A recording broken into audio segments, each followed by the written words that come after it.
All right, what's up? What's up? Check this out, man. Listen, we are living in a time in the economy where it is so bad out here that people are out here scamming. It's scam life. Now, people have been scamming for ages, right? But right now, it's really at an all-time high, man. I ordered some DoorDash the other day. I'm looking at the chick on the way over here to drop off my pizza. I get an alert saying the pizza had been dropped off. Me and my son outside waiting on the pizza. I'm texting like, yo, where you at? Because it's showing you just dropped off, but I'm out here waiting on you. So the chick like, well, I'm taking it to the address that's on file. Well, the address on file is the one I got down that's on file, right? Where I'm at. You dig? And so we going back and forth, and I'm telling you like, yo, so what you gonna do with my food? And she replied back like, I just told you what I'm gonna do with your food. That is over with. So I'm trying to call her. I called like 6, 7 times, and I'm like, yo, why you ain't answering? Oh, I didn't hear the phone ring. So all right, I knew what time it was. I got scammed. She got hungry, bro. She ate my piece, right? So that's how we living out here today, man. You know, I got my money back from DoorDash, $25 a credit. But listen, this video I'm about to show you, man, is so shocking, man, that you'll understand that in this economy right now, people would do anything to get some money, bro. Real talk. Man, this is sad. Check this out, man. Check this out. The man jumped a fence and rushed to a pool to save a drowning child. But instead of saying thank you, the parents sued him for trespassing and even demanded $100,000. $100,000. Let's go. Footage shows Johnson was walking past the house when he suddenly heard a scream. He rushed over and found a little girl floating face down and motionless in the pool. Johnson didn't hesitate. He jumped right in and pulled her out. By then, she had completely stopped. So imagine you're walking next to a pool. You hear a young girl scream, right? You look, she's laying face down in the pool. What are you gonna do? Instincts will say, hey, go get her, go save her. That's what he did. Any human would do that.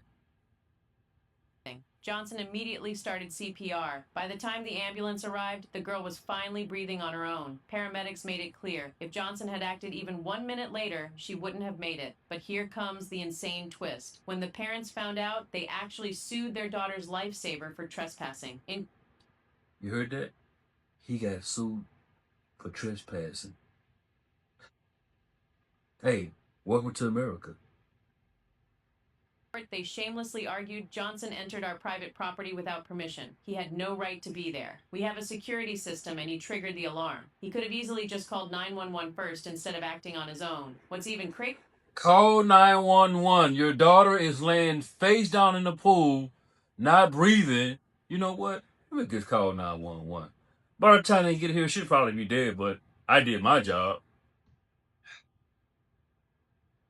The lawyer accused Johnson of pushing too hard during CPR, injuring the girl's ribs and racking up extra medical bills. Because of this, the parents demanded $100,000 from him to cover these so-called treatment costs. Hearing this ridiculous lawsuit in court, the judge immediately cleared Johnson of all charges. He ordered the parents to pay Johnson $5,000 for the frivolous lawsuit and praised Johnson as a hero for saving the child. Do you think the judge made the right call?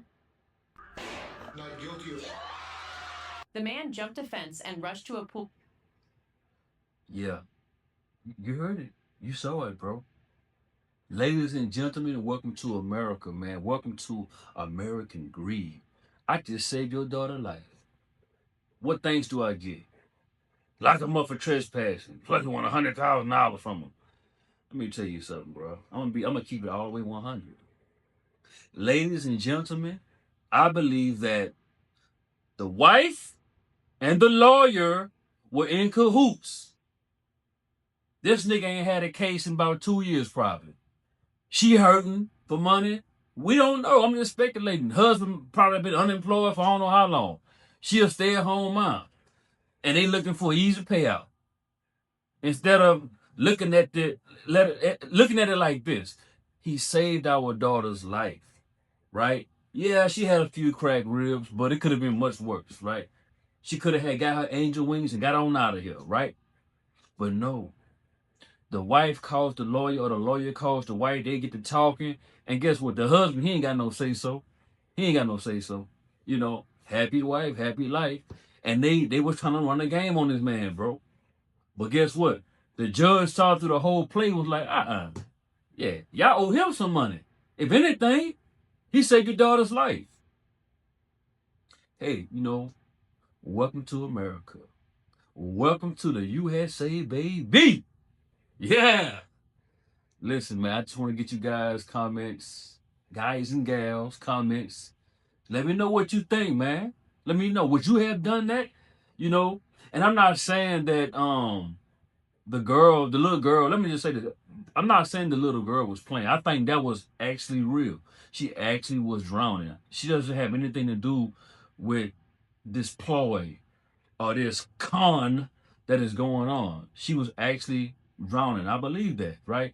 But I think the mom, the lawyer, and maybe the dad, they saw a way to get some money out of this, right?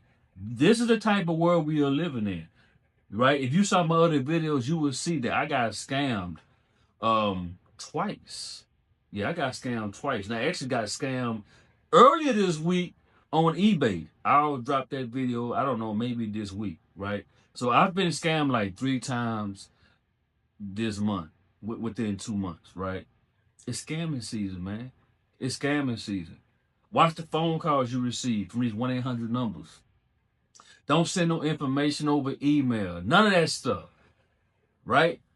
If it sounds like a voice that's so unfamiliar, or I hate to say it, you know, foreign, if it sounds like somebody that's foreign, hang the phone up.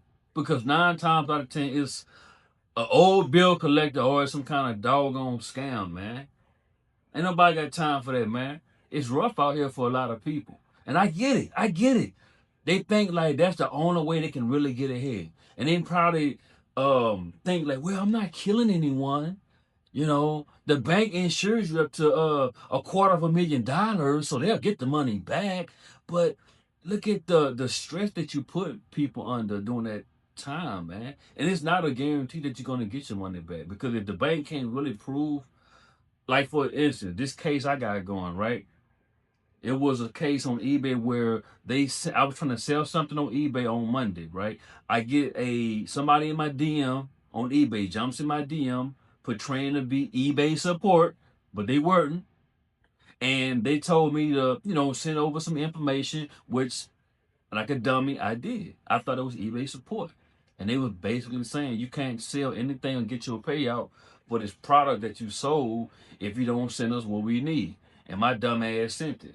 And I'm like, wait. Something ain't right. And I hurry up and go to my bank account. 200 gone. $200 gone right quick. And what they did, they hurry up and transferred it to some crypto. And yo, man. So the first thing I did was file an FTC report. I sent them all the information they need. I called my bank, and hopefully I get my money back, man. But welcome to America. It's scam season. See you guys later.